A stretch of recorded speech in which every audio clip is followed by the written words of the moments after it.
Hello student, MS class में आप सबका स्वागत है। आज हम लोग जो है कक्षा 10 का मैथ जो कि समांतर श्रेणी पर आधारित है, वो हम लोग जो है उसका प्रश्नावली 5.3 का 10वां प्रश्न करने जा रहे हैं। बहुत अच्छा प्रश्न है। ऐसा प्रश्न जो है अगर इसका छोटा पार्ट रहता तो मल्टीपल चॉइस में पूछ देता है, बड़ा है 2 नंबर में 4 नंबर में भी पूछ सकता है ये क्वेश्चन। अगर इसमें कई चीजें पूछ देगा तो 6 नंबर में ये ऐसा क्वेश्चन हम लोग को पेपर में देखने को मिल सकता है। तो चलिए क्वेश्चन को देखते हैं। क्वेश्चन क्या कह रहा है, देखिए क्वेश्चन कह रहा है कि दर्शाइए कि A1 A2 A3 dot dot AN में से एक AB बनती है। बताना ये कि हमारे जो क्वेश्चन आने वाले हैं उससे बताना है कि यह समांतर श्रेणी इससे प्राप्त होगी। फिर लेकर कि यदि यहाँ पर ये क्वेश्चन दिया, दो क्वेश्चन है। पहला है कि AN बराबर 3 + 4n, मतलब इससे समांतर श्रेणी बनेगी। दूसरी कंडीशन है कि 9 - 5 है, इससे भी हमारी क्या बनेगी, समांतर श्रेणी बनेगी।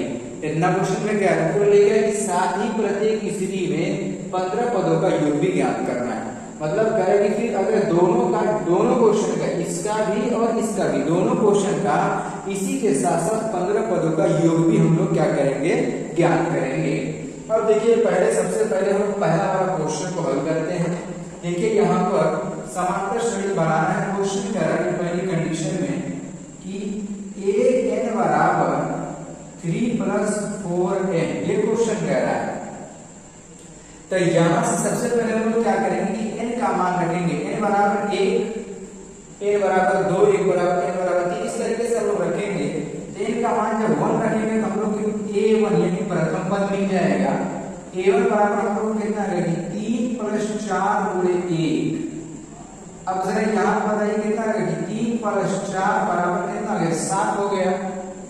फिर इसी तरीके से n बराबर 2 निकालेंगे। n बराबर हमारा कितना 2 पर, तो यहाँ पर हम क्या निकलेगा, A2 बराबर 3 + 4 × 2 कितना है, यहाँ पर 3 + 8 बराबर यहाँ पर 11 हो जाएगा। एक पद और निकाल ले रहे हैं, जितना आपको मर्जी उतना निकाल लो, 3 पद 4 पद 5 पद जितना सके उतना निकाल लेंगे। n बराबर जो है 3, तो यहां से हमारा तीसरा पद मिल जाएगा और ये हमारा क्या हो जाएगा, 3 + 4 × 3 कितना, 3 + कितना 12 और ये हमारा कितना हो जाएगा, 15 हो गया। इस तरीके से निकालते रहेंगे, निकलता रहेगा, जितना आपको मर्जी उतना आप निकाल सकते हैं। तो यहां से बड़ी जो हमारी AP है कितना है, वो 7, 11, 15 डॉट डॉट, इस तरीके से हम लोग AP बना सकते हैं। बना दिया हमने AP। अब क्वेश्चन कह रहे हैं कि AP तो बना लिया, इसके 15 पदों का योग भी निकालना है। तो प्रथम पद हमारा ज्ञात है कि 7 है, D तो नहीं मालूम है। अगर D मालूम हो जाए तो हम लोग 15 पदों का योग तो निकाल ही सकते हैं। तो यहां से हम लोग क्या करेंगे कि D निकालेंगे। तो D बराबर हमारा कितना हो जाएगा, 11 - 7 बराबर 4।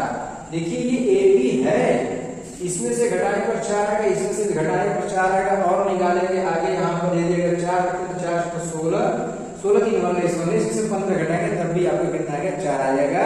यानी ये AP है, ये हमारा क्या है, AP है। लिखेंगे बनी AP, हम लिखेंगे पहले बनी AP 7, 11, 15, ये हमारा AP है। D का मान निकल गया, A का मान क्या है, कितना 7 है, क्वेश्चन में दिया यहाँ पर 7 A का मान, जो कि A1 हमारा कहलाता है। S15 निकालना है क्वेश्चन में, फॉर्मूले के अकॉर्डिंग, क्वेश्चन के अकॉर्डिंग। तो Sn बराबर n के बटा में 2, यहाँ पर 2 + n - 1 × D हो जाएगा। इस वाले क्वेश्चन में भी लगेगा और इस वाले क्वेश्चन में भी यही फॉर्मूला लगेगा। यहाँ कितना है, S15, यहाँ 15 के बटा में 2, यहाँ 2 × A का मान कितना 7, 2 × 7, 15 - 1 और D का मान कितना हमारा है 7, D का मान कितना है 4, तो यहाँ 4 रख देंगे। 15 के बटा में 2 और यहाँ पर रहेगा 14 + 14 × 4 हो जाएगा, 7 × 14 और वहां पर 14 + 4 हो जाएगा। तो 15 के बटा में 2 और यहाँ पर ये 14 + 14 का 4 में गुणा कर लेंगे, 14 चौक कितना होता है 56, यहाँ पर हमारा हो गया 56। तो 15 के बटा में 2 गुणे 56 और 4 कितना है 70 हो जाएगा हमारा, 2 से ये कट जाएगा कितना आएगा 35, और इसी का गुणा कर लेंगे, हमारा आंसर जो है 15 पदों का योग जो है मिल जाएगा। गुणा करिए, 15 × 5 = 75 के 5, 15 के 45, 45 के साथ जोड़ दीजिए कितना है 45 और 7 52, कितना है 525, इसका आंसर आ गया। यानी जो इससे समांतर श्रेणी प्राप्त होगी उसके 15 पदों का जो योग आएगा वो कितना आ जाएगा 525 आ जाएगा। ये था हमारा इसका जो ये पहला वाला क्वेश्चन था, उसका ये आंसर है योग, और उससे प्राप्त यहाँ पर समांतर श्रेणी है। आप यहाँ पर एक स्टेप और बढ़ा सकते हैं, एक स्टेप पर आपकी मर्जी, जितना चाहे उतना स्टेप आप बढ़ा सकते हैं, एक 3 स्टेप 4 स्टेप, कम से कम 3 स्टेप समांतर श्रेणी बनाने के लिए जो है कम से कम 3 स्टेप तो ज्ञात होने ही चाहिए। 3 स्टेप अगर नहीं ज्ञात करेंगे तो कितना ज्ञात होगा, समांतर श्रेणी कैसे पता चलेगी कि हमारी समांतर श्रेणी है, ठीक है ना। ठीक है, अंतराल हो तो बराबर मालूम होना चाहिए कि नहीं होना चाहिए।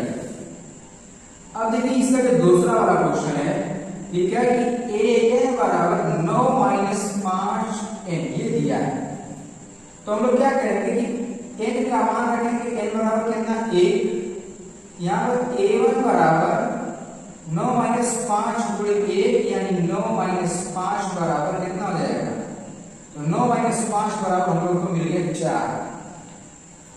इसी तरीके से n का मान हम लोग रख लेंगे यहाँ पर 2, तो a2 बराबर हमारा आ जाएगा 9 - 5 × 2।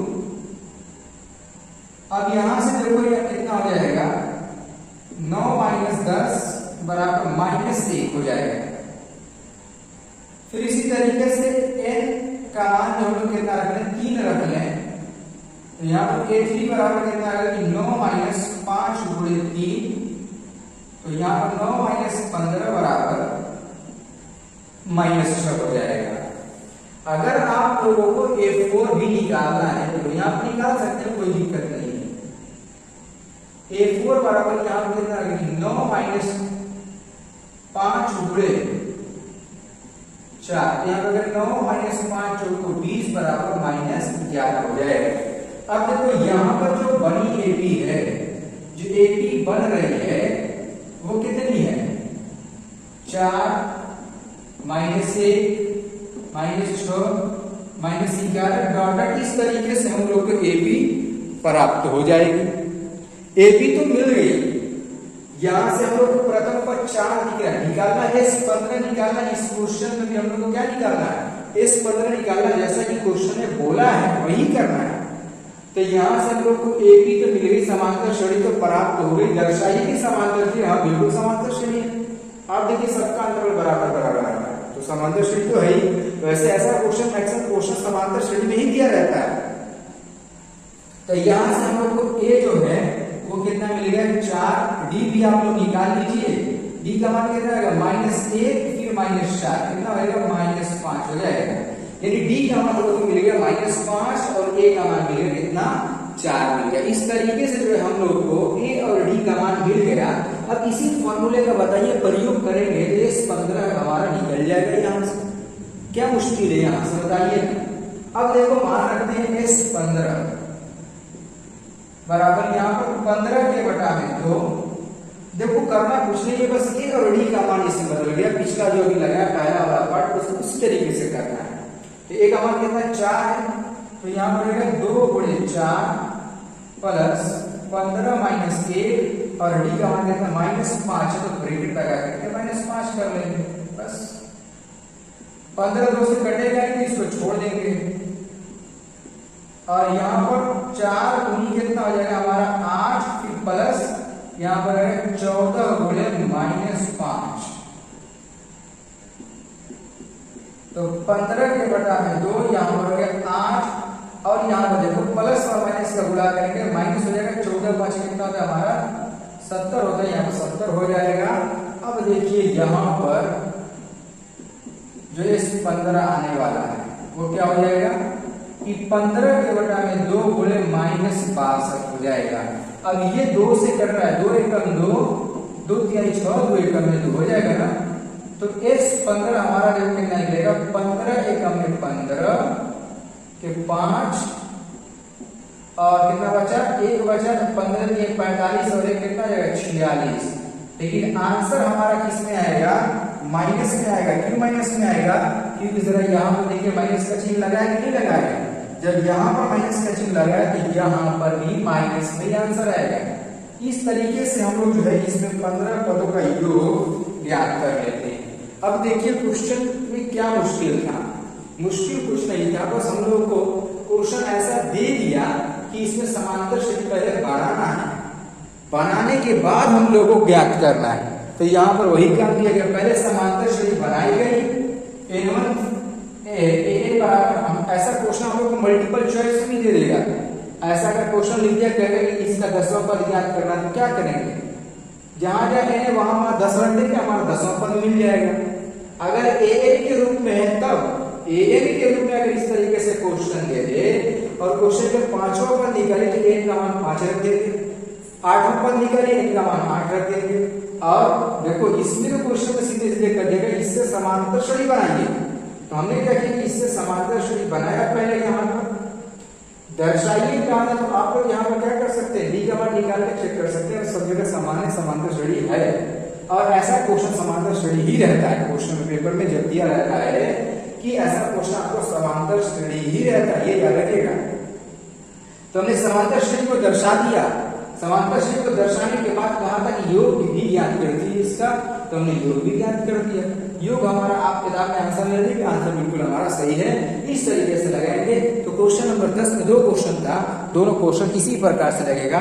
उम्मीद करता हूं कि ये जो दोनों क्वेश्चन मैंने बताए हैं, पहला और जो इसका दूसरा पार्ट है, आप लोग को पूरी तरीके से ये समझ में आ गया होगा। तो आज जो है हम इतना ही रहने देते हैं, जो बचा हुआ क्वेश्चन है आगे वाले लेक्चर में उस पर हम लोग चर्चा करेंगे।